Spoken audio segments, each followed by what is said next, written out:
Hello guys, നമ്മളിന്നിവിടെ ഉണ്ടാക്കാൻ പോകുന്നത് ഒരു പ്രത്യേക തരം ഒരു മീറ്റാണ്. ഇത് എന്തൊരു മീറ്റ് വെച്ചാൽ ഞങ്ങൾക്ക് കണ്ടാൽ അറിയുമെന്ന് എനിക്കറിയില്ല. ഒരു പ്രത്യേക തരം മീറ്റാണ് ഉണ്ടാക്കാൻ പോകുന്നത്. അപ്പോൾ ആ പ്രത്യേക തരം മീറ്റിനെ നമുക്കൊന്ന് വേവിച്ചെടുക്കാം. ഉപ്പ്, മഞ്ഞൾപ്പൊടി, മുളക് പൊടി എന്നൊക്കെ ഇട്ടിട്ട് നന്നായിട്ട് മിക്സ് ചെയ്തിട്ട് കുറച്ച് വെള്ളം ഒഴിച്ചിട്ട് നമുക്ക് കുക്കറിലൊന്ന് വേവിച്ചെടുക്കാം.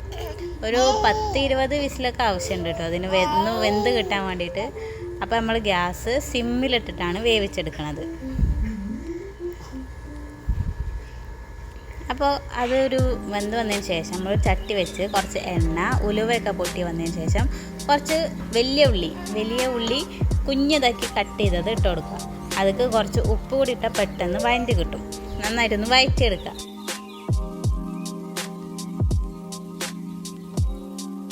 അതിലേക്ക് നമുക്ക് ജിഞ്ചർ ഗാർലിക് പേസ്റ്റ് ഇടാം. അതും ഒന്നുകൂടെ നന്നായിട്ടൊന്ന് വഴറ്റി കൊടുക്കാം. അതും വഴറ്റി വന്നതിന് ശേഷം കുറച്ച് തക്കാളി, അതും കുഞ്ഞതാക്കി കട്ട് ചെയ്തതാണ് ഇട്ട് കൊടുക്കുന്നത്. അതും വഴറ്റി വന്നതിന് ശേഷം നമ്മളത് കുറച്ച് മല്ലിപ്പൊടി, മഞ്ഞൾപ്പൊടി, മുളക് പൊടി, പിന്നെ കുറച്ച് കുരുമുളക് പൊടി കൂടി ഇട്ട് കൊടുക്കണ്ടേ. അതും കൂടി ഇട്ടിട്ട് നന്നായിട്ടൊന്ന് വരത്തിയെടുക്കാം. അതിൻ്റെ പച്ചമണമൊക്കെ ഒന്ന് മാറി വരുന്നവരെ നന്നായിട്ടൊന്ന് റോസ്റ്റ് ചെയ്തെടുക്കാം.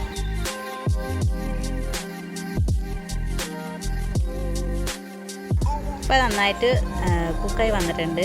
അപ്പോൾ നമ്മൾ നേരത്തെ വേവിച്ച് വെച്ച മീറ്റും കൂടി അതൊക്കെ ഇട്ടിട്ട് നന്നായിട്ടൊന്ന് മിക്സ് ചെയ്തെടുക്കാം. എല്ലാവരും ഇങ്ങനെ വിചാരിക്കേണ്ടത് എന്ത് തരം മീറ്റാണ് നിങ്ങൾ ഈ പറയുന്നതെന്നല്ലേ. അപ്പോൾ ഞാൻ ഇപ്പോൾ പറയുന്നത് ഒട്ടകത്തിൻ്റെ മീറ്റാണ്. അപ്പോൾ അതാണ് നല്ല ടേസ്റ്റിയാണ് ഒട്ടകം.